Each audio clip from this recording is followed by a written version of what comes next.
असं आहे की तो भिड्यांचा आंबा नाही आहे. भिड्यांचे आंबे तुम्ही आपल्या घरात ठेवा. ही जी मुलं आहे ही आपल्या हक्कासाठी लढत आहेत. ही कुठली राजकीय चळवळ नाही. आणि तुम्ही एक आंबा चोरला तर त्याची सजा ही द्यायची का? तर विद्यार्थ्यांचं करिअर, विद्यार्थ्यांचं आयुष्य, विद्यार्थ्यांचं भविष्य एका आंबा चोरीच्या बरोबरीने तुम्ही तुलना करता. आणि तुम्ही महाराष्ट्र राज्याचे उच्च शिक्षण मंत्री होत. थोडीशी पण लाज नाही बाळगा. तिकडे ते बावनकुळे सांगतात की अराजक माजवतायत विद्यार्थी. अराजक तुम्ही माजवलं, पेपर फुट्यात तुम्ही केल्या, करप्शन तुम्ही करता. शिक्षणावरचं बजेट 4.6%वरून 2.5%वर आणणारे तुम्ही. शिक्षकांचे तुम्ही कॉन्ट्रीब्युटरी पद्धतीवर तासिकेवर अपॉइंट तुम्ही करणार. 40% पोरांनी ऑनलाईन अभ्यास करा म्हणजे शिक्षकांची अपॉइंटमेंट करावं लागणार नाही, असा शिक्षणाबद्दलचा प्रतिगामी धोरण, प्रतिगामी विचार हा तुमचा. आणि अराजक विद्यार्थी.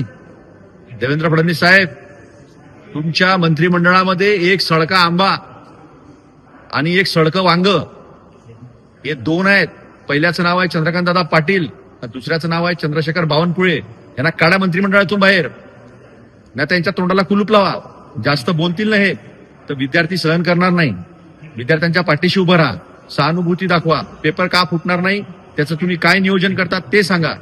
हे सांगण्याच्या ऐवजी तुम्ही एक आंबा चोरीशी एवढ्या मोठ्या घटनेची जर तुलना करत असाल तर याचा अर्थ तुम्ही फक्त धुळफेक करत आहात विद्यार्थ्यांच्या डोळ्यामध्ये. आंदोलनाला संपवण्यासाठी तुम्ही खोटं बोलता आहात. तुम्ही ते पाप केलेलं आहे ज्याची कधी माफी नाही होऊ शकत. 2024 मध्ये ज्यांनी पेपर फोडला त्यातले 2 लोक आज उत्तर प्रदेशमधले हे बीजेपीचे आमदार आहेत. आणि एक व्यक्ती त्याला चार्जशीट डिले करून पहिले बेल मिळवून दिली आणि त्याला परवा तुम्ही डिस्चार्ज करता, क्लोजर रिपोर्ट टाकता सीबीआय आणि निर्दोष मुक्तता करता त्याची तुम्ही. इतकं नालायक सरकार आणि इतकं असंवेदनशील सरकार जे आहे विद्यार्थ्यांच्या प्रती आम्ही कधीही पाहिलं नाही. त्यामुळे विनंती आहे देवेंद्र फडणवीस साहेब, तुमच्या मंत्रिमंडळातला हा सडका आंबा आणि ते सडलं वांग ते बाहेर काढा मंत्रिमंडळाच्या. एक मान्य करताय सरकार की चोरी झाली होती, म्हणजे एक प्रकारे बोलून चोरी झालेलीच आहे, मान्यच केलं, रिनीट केलेली आहे. आंबा चोरला त्याच्यामध्ये सुधारणा करण्याच्या ऐवजी काही मोठी गोष्ट नाही आहे. आंबा चोरला काय झालं, 22 लाख विद्यार्थ्यांचं आयुष्य खराब झालं. असं करून करून 7 करोड विद्यार्थ्यांचं आयुष्य खराब केलेलं आहे. 152 पेपर लीक झालेले आहेत. आणि यांना एक तो आंबा चोरी वाटतो. हे किती असंवेदनशील आहे आणि किती नालायक आहे हेच याच्यावरून दिसून येतं. पण बावनकुळेंनी सरकारलाच अडचणीत आणले हे वक्तव्य करून, किंवा चंद्रकांतदादा पाटलांनी. सरकारचा काय प्रश्न येतो इथे? सडका आंबा आणि सडकं वांग त्यांनी मंत्रिमंडळात ठेवलं ही देवेंद्र फडणवीसांची चूक आहे. सर, मोहन भागवत यांनी म्हटलं आहे की मोहन भागवत यांनी नव्या पिढीबद्दल विचार व्यक्त केला आहे. पूर्वी आज्ञा पालनाचा काळ होता, आता असं नाही आहे. नवी पिढी प्रश्न विचारते, त्यांना तर्कशुद्ध उत्तर द्यावी लागतात. मुलांशी अधिक प्रेमानं वागलं पाहिजे, त्यांना वेळ देण्याची गरज आहे आणि नव्या मुलांशी संवाद साधण्याची गरज आहे. डिक्टेशन नाही तर डिस्कशन करा, असा सल्ला देत आहे मोहन भागवत. मोहन भागवतांनी सल्ला देऊ नये. मोहन भागवतांचं सरकार आहे. मोहन भागवतांनी धर्मेंद्र प्रधान यांचा राजीनामा घ्यावा, नरेंद्र मोदी यांचा राजीनामा घ्यावा. अमित शहा यांनी ज्या पद्धतीनं, ज्या अमानुषपणे, ज्या क्रूरपणे विद्यार्थ्यांवर आणि महिलांवर लाठीचार्ज घडवून आणला, त्यांची बेआबरू केली, मॉलेस्टेशन झालं पोलिसांच्या हातून, त्यामुळे त्या अमित शहाचा राजीनामा घ्या.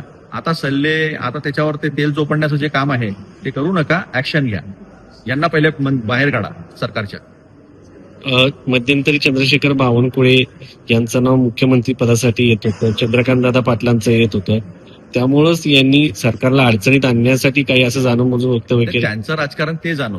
कोणाला मुख्यमंत्री व्हायचं आहे, कोणाला कोणाच्या उगावर बसायचं आहे, त्याच्याशी आम्हाला काही देणं घेणं नाही आहे. तो त्यांचा पक्षीय प्रश्न आहे. एकेवेळी आम्हाला चंद्रशेखर बावनकुळेंसोबत ओबीसी असल्यामुळे एक सिंपती होती की एखादा ओबीसी व्यक्ती जो आहे तो मुख्यमंत्री झाला तर कदाचित ओबीसींबद्दल, SC ST बद्दल चांगला विचार सरकारमध्ये होऊ शकतो. पण हे विद्यार्थ्यांना अराजक म्हणतात. ते सांगतात की आंबा चोरीशी तुलना करतात, एवढ्या मोठ्या घटनेची तुलना एवढ्या कॅज्युअली करतात. कधी ते फुल्यांबद्दल काही बोलतात, कधी कर्मवीर भाऊराव पाटलांबद्दल काही बोलतात. हे सगळे अशिक्षित, असंवेदनशील लोक आहेत ज्यांना मंत्रिमंडळात राहण्याचा काही अधिकार नाहीये. काल पंतप्रधान नरेंद्र मोदींनी ट्विट केलं आणि त्यांनी म्हटलंय की माझं जे वक्तव्य इंस्टाग्रामवर आलं होतं त्यामुळे ऐतिहासिक काम झालंय, रेकॉर्ड झालेलं आहे, त्याबद्दल त्यांचं अभिनंदन भारतीय जनता पक्षाच्या वतीने केलं जातं. या ना मला जंतर मंतरवर स्वागत करतो. ते जे विद्यार्थी बसले आहे ना ते स्वागत करतील जंतर मंतरवर. जा म्हणा तिथे, खरा सत्कार तिथे होईल. इंस्टाग्रामवर काय करता बॉट लावून? 15 मिनिटात 2 मिलियन म्हणजे 20 लाख होतं का? बॉट आणता आणि नंतर स्वतःची पाठ स्वतः थोपटून घेता आणि ऍक्शन घेण्याच्या ऐवजी आपल्या मंत्र्यांना सांगता की तुम्ही इंस्टाग्रामवर या. म्हणजे हा धंदा आहे तुमचा. कामं नाही करायची तुम्हाला दिशाभूल करायची आहे. इंस्टाग्राम ब्लॉक करायचं आहे, जेणेकरून आम्ही आलो म्हणजे इंस्टाग्रामचा अल्गोरिदम बदलेल आणि विद्यार्थ्यांची चळवळ जी आहे ती समाजमनापर्यंत पोहोचू शकणार नाही. असं षडयंत्र करता तुम्ही पंतप्रधान राहून. आणि तुम्हाला वाटतं की लोक तुम्हाला पाहून राहिले. जर तुम्हाला असं वाटतं की विद्यार्थ्यांनी तुमचं मान्य केलेलं आहे तर एकदा जंतर मंतरवर जा, विद्यार्थ्यांशी चर्चा करून घ्या, स्वागत होऊन जाईल तुमचं.